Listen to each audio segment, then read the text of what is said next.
Tole baga nagaan gara walaabuu keem chaanalitti dhuftanii har'a kan ilaallu molecular shape part 2 jenna. Kan si yaadachiisu part 1 jalqaba ilaaltan gaariidha. Part 1 erga ilaaltanii booda part 2 ilaalaa. Yoo part 1 ilaalle ta'e direct gara part 1 itti deebi'aa jechuudha. Warri part 1 ilaaltanii jirtan immoo kunoo part 2 qabadhee dhiyaadheen jira. Meettaaf ufnume. Mee yaadannoodhaaf wantoota kana yaadannu group of electrononni maal fa'aatii ka jennu sana single bond achi keessatti sirriitti ibsameera waan ta'eef achitti ilaala. Single bond, double bond, triple bond, lone pair and lone electron or single electron electronii qeenxee jechuudha. Warri kun electron group around central atom jennee warra boca molekiilota uumuu keessatti gahee qaban jechuudha. Warri kun isaan irratti hundoofne molecular shape akka uumamu yookaan maaltu molecular shape sun maal akka ta'e murteessina jechuudha. Mee kanaan dura kan ilaalle keessaati the first one 2 electron group and 3 electron group warra jennu ilaalleera. Trigonal planar shape fi linear shape ilaallee jirra. Amma tetrahedron arrangement kan jedhu ilaalla jechuudha. Tetrahedron arrangement. These are molecular shapes with 4 electron groups. If there are 4 electron groups around central atom, the shape formed is called tetrahedron arrangement jenna. Addana jalatti classification adda addaa ni jiraatu.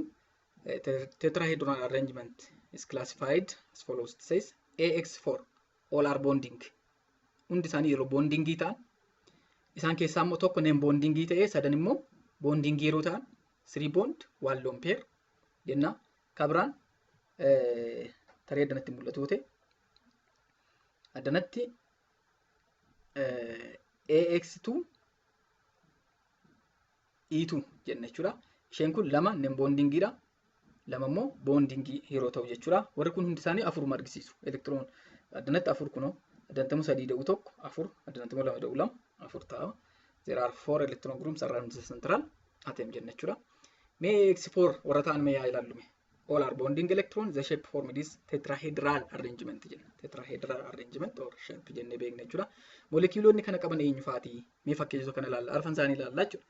Lewis structure ilaala ammas Lewis structure warra kanaan hin barreessu dhuma isaan hin barreessa malee step eegee hin barreessu jechuudha. Viidiyoo kana keessatti Lewis structure keessatti sirriitti argisiiseen jira waan ta'eef achitti ilaala. Kabira CH4 ka jedhuuf mee ilaallame. CH4 Lewis structure isa kana fakkaata. How many electrons are there around the central atom? Ishee barreessuu dandeenya jechuudha. Scriptoo keenya addanaa fudhannee kunoo naannooma kana duwwaa ilaalla.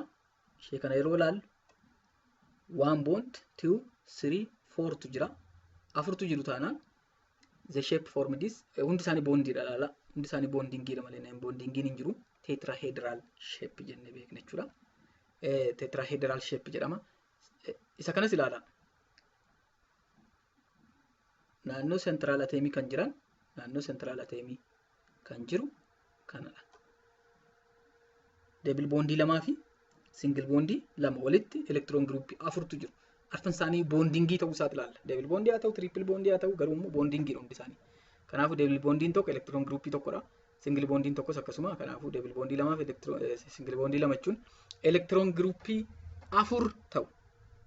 The shape formed is tetrahedral shape jenna. Tetrahedral shape jenna. This is ball and stick model ka jennudha. Akkanatti argisiisama jechuudha. Mee ishee kanas ilaalla. Lewis structure for this molecule looks like this. How many single bonds are there? 4 single bonds around the central atom. Warra kaaniin hin ilaallu. Shape keessatti jechuudha. Shape kana duwwaa ilaalla. 1 double bond, 1 single bond, single bond, single bond, 2 electrons qabatu hundi isaanii yookaan immoo electron group afurtu jira adda keessa jechuudha. 1 2 3 4. Hundi isaanii immoo bondingii taanaan maal jenna ammas tetrahedral shape jenna jechuudha. Kan ishee kana isaa ilaallu sadhumaati kun. Ishee kana isaa ilaallu. Oxygen jechuudha isheen kun. Oxygenoonni kun akkasitti barreeffamanii jiru. Akkasitti barreeffamanii jiru. Akkasitti barreeffamanii jiru. Double bondiin addan raawwamuu hin dandeenyu. Molekiilota warra kam yookaan immoo central atomii warra kamtu yookaan atomii kamtu double bondii uumuu hin danda'u waan jedhu ilaalla booda. Viidiyoo biraa keessatti jechuu kooti.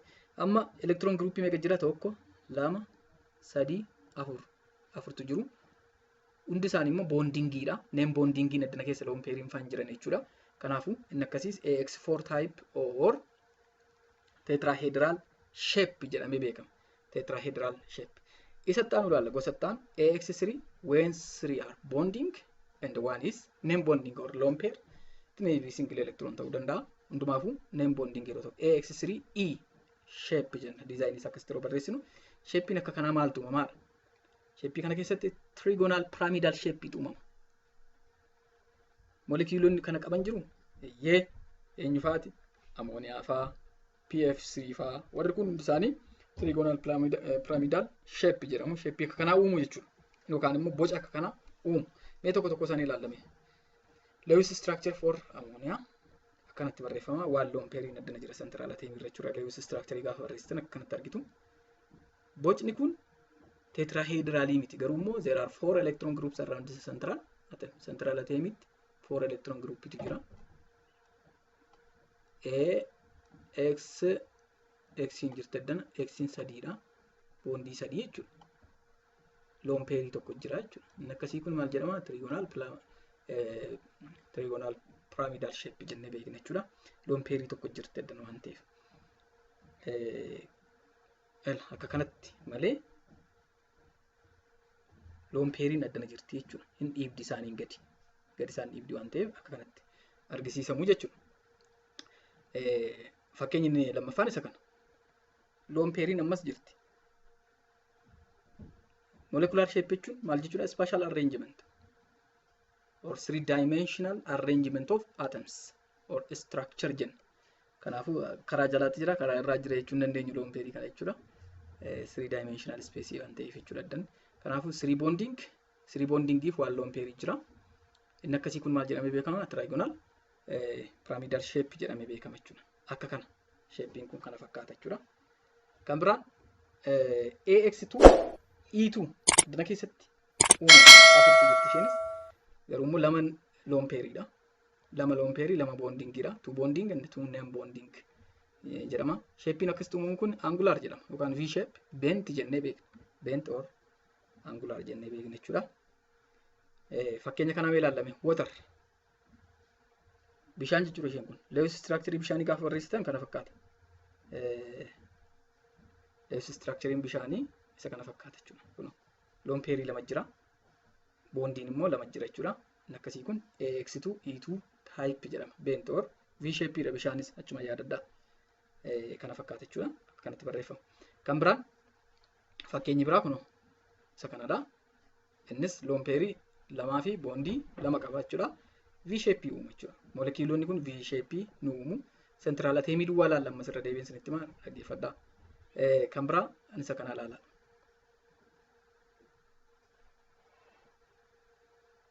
Lone pairii lama jira. Lewis structure gaafa barreessitan akkasitti jira jechuudha. Kanaafuu ishee kana ilaalla. Central atomiin hundi isaanii lone pairiin addana jira. Akkasitti jira jechuudha. Lone pairiin kun addana jirti. Lamadha. Bondii lamadha. AX2 E2 type which is bent shape or V shape angular shape jenna jechuudha. Shapein kana fakkaata. Summary AX4 typein tetrahedral jedhama. AX3E trigonal pyramidal shape jedhama. Kabiraan AX2 E2 bent V shape jenna jechuudha. Galatooma fayyaa ta'aa yeroo gaarii qabaadhaa. Bye.